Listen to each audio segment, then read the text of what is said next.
When Boeing delivers its last ever 747 later this year, the aviation industry could forever lose an important trick up its sleeve.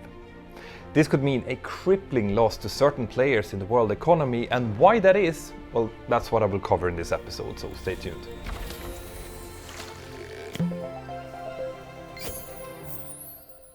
If you're an aviation geek, just like me, you might be able to identify most airliners almost instantly.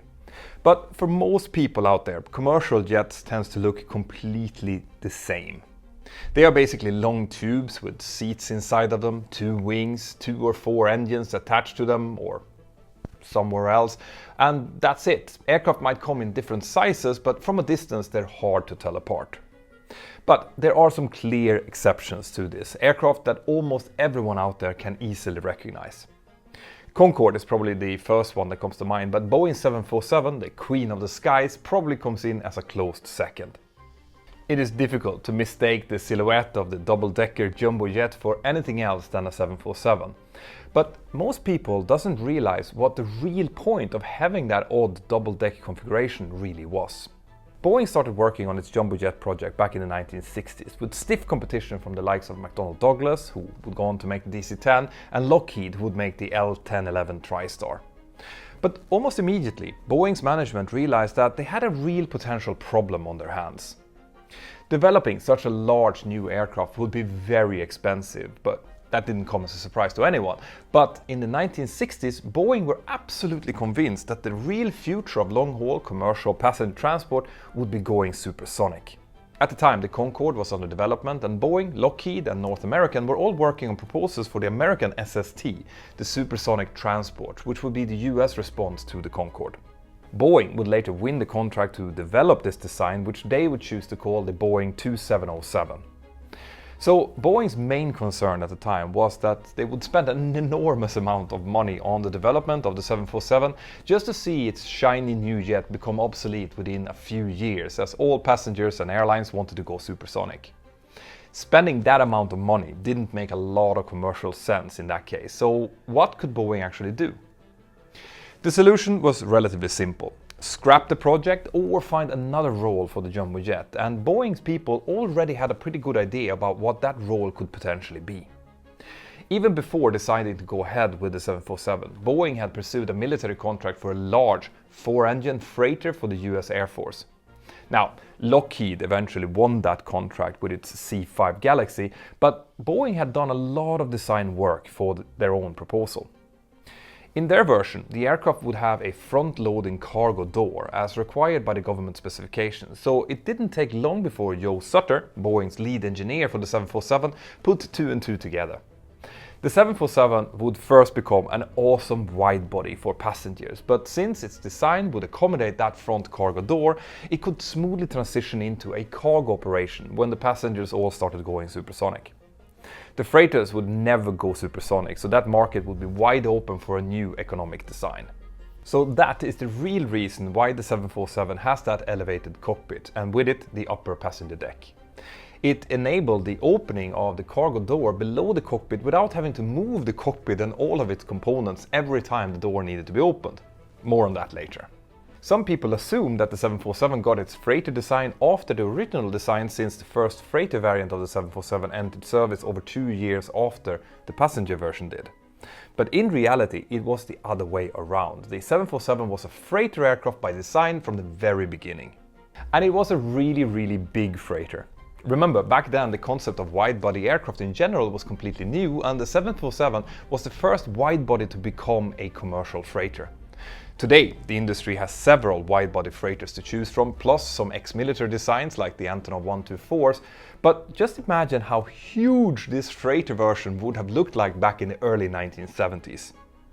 So, if there are so many wide-body freighters to choose from now, why would it be a problem that the 747 is going out of production?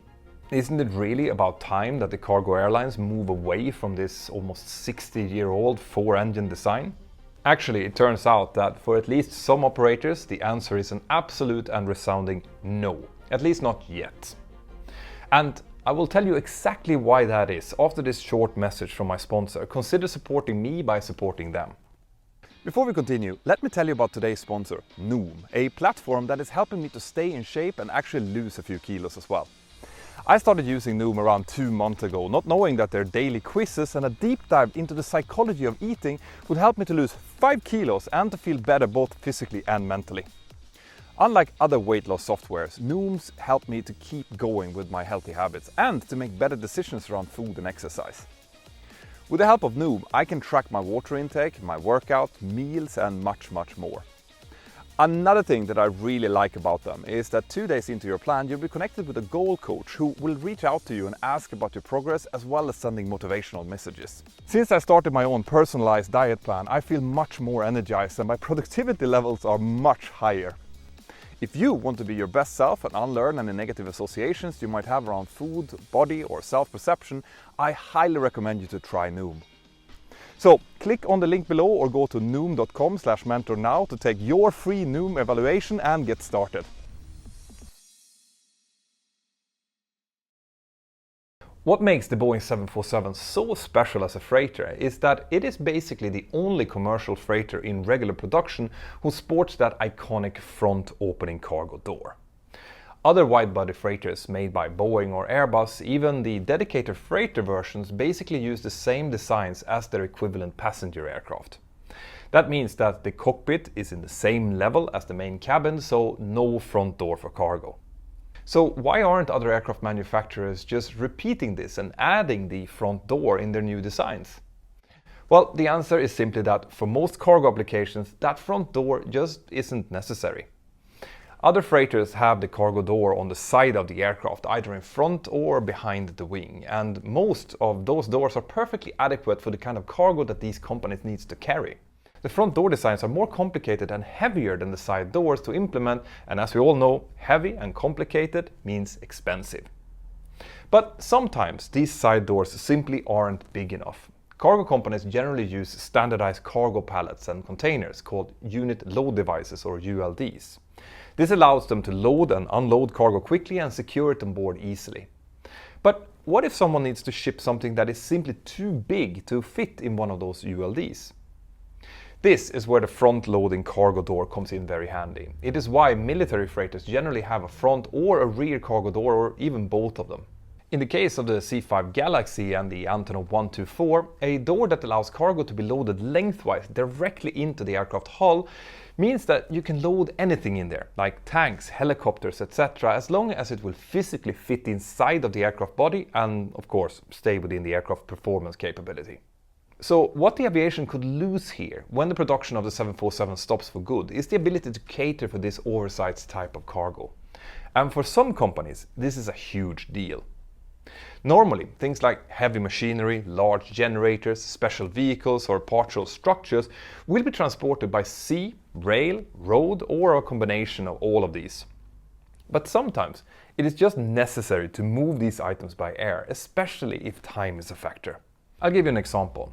When there is a problem in a construction project and a new critical part is needed, dozens or even hundreds of workers might be standing completely still waiting for that part, and transporting that halfway around the world in a container ship just wouldn't work. The only way to get that show rolling again is to load it into some kind of air freight. And remember that if the 6-engine giant Antonov 225 made financial sense for some cargo, which it actually did, then so does the more efficient Boeing 747 as well. But the 747 has come to the end of the line now, so how do we go about solving this? How will the world be able to airlift these type of oversized cargo once the last 747 has gone on to the boneyard? Well, there aren't any quick or easy answers to this, but for now it isn't really an urgent problem. Obviously, the newest versions, the 747-8s, of which around 2/3 are freighters, will stay in service for many years to come. But given the fact that the development of new aircraft always takes around a decade or more, it means that the industry needs to start figuring out a solution to this issue pretty soon. And the problem here is that the circumstances that led to the development of the 747 and its unique front cargo door were pretty much unique. It doesn't really make any financial sense to design a large commercial jet in order to only sell it as a freighter. Aircraft manufacturers need to sell many hundreds of a new wide-body design in order to recoup their investment costs. Airbus, for example, never made enough A380s to even begin breaking even, and that program has already been scrapped. And remember, most cargo companies still don't need to carry oversized cargo, making this a very niche market. So to develop an all-new aircraft only to fill such a narrow niche just isn't going to happen, unless designing new aircraft and bringing them to the market becomes radically cheaper and faster, which is highly unlikely. Now, some of you might have already thought of a couple of alternatives here. For example, Airbus have several Beluga ST and Beluga XL aircraft, which is built as completely new designs, by the way. They were not conversions. They created the Belugas to carry aircraft components between their different production facilities, and Boeing also has a small number of special Dream Lifter aircraft, which are basically 747 conversions, and uses them in essentially the same way as Airbus is doing. Those type of aircraft could have a future as freighters for this type of specific oversized cargo that we talked about before. Airbus has actually already started doing this with their older Beluga STs, which are based on the Airbus A300 model. They started their own transport company about a year ago to find a new role for the Beluga STs after they had been replaced by the Beluga XL. Airbus has already used these jets to deliver helicopters to customers in Asia and South America, for example. But there is another problem here, unfortunately. Neither the Airbus Belugas nor the Boeing Dreamlifters have a pressurized cargo bay. That's not a problem when it comes to carrying aircraft parts and even helicopters, and it probably won't matter for some loads, but it will be a deal breaker for many other types. As things stand now, these aircraft, big and awesome as they are, can't really replace the 747s for all kinds of oversized loads. Also, the Belugas aren't capable of carrying nearly as much weight as the 747 freighters can due to their much smaller size. Remember, they were built to carry bare aircraft structures, not heavy cargo. Now, the solution to this problem might come from new aircraft technology. One innovation that could move things along here involves the composites that newer aircraft designs are made of, along with changes in aircraft systems like fly-by-wire and less need for hydraulics. You see, when Aero Spacelines made the Super Guppy, the precursor to the Beluga and the Dreamlifter, opening its door meant that the aircraft had to essentially split in two. And that meant having to disconnect all of the flight controls, which relied on wires at the time. Every time the main deck door needed to be opened, engineers disconnected everything between the cockpit controls and the rest of the airplane. Then, after closing the door again, the controls had to be reconnected, checked and adjusted. Just imagine the hassle and the potential for error. Airbus used the Super Guppy for years, and when it designed the Beluga to replace it, it made sure to keep the cockpit and the door separate, avoiding all of these problems. But on newer aircraft, like the Boeing 787 for example, with fly-by-wire and no hydraulics for the flight controls, they only basically have loads and loads of wiring connecting the cockpit to the rest of the aircraft, and that could come with some new possibilities. For example, if we speculate a little bit, let's suppose that Boeing converted a 787 with a hinged front section, including the cockpit, opening the cabin to the cargo. Would this involve any mechanical connections except the obvious structural hinges and connection designs that would be required? Hard to say. I'm no aircraft engineer, but if it didn't, could this mean that swinging the entire front of the aircraft aside could make a return in the 21st century? And more to the point, could this possibly be done as an aircraft conversion in such a way that the entire aircraft could remain pressurized? That would be interesting. We don't know the answer to these questions yet, or whether or not the use of composites in aircraft like the Boeing 787 or the Airbus A350 might make this easier. Ultimately though, it will always be a question of cost and demand. Until now, the fact that the Boeing 747 exists meant that there's been very little point in designing any new complicated conversion. Even the 747 passenger jets who were converted into freighters have never got that front door because of the complexity of fitting the front door and the relatively low demand for its use. Those who have really needed such a feature could pay for a factory freighter with the door fitted from scratch, or they could just hire the Antonov AN 124 or, up until recently, the Antonov AN 225. As the 747 freighters start to get older and rarer and their services become more and more expensive, we are likely to see engineers coming up with some odd-looking solutions to these oversized cargo problems. And I, for one, am really looking forward to what that might be. There is a lot more to tell you about the history of this fantastic Boeing 747, its development, and even a dark side of its entry into service and how it affected Boeing's finances at the time. We will return to that in future videos as we get closer to the delivery of the final aircraft later this year. So make sure that you have subscribed to this channel so you don't miss it. Do it now, I'm waiting. Now, check out this super interesting video next or binge on this playlist.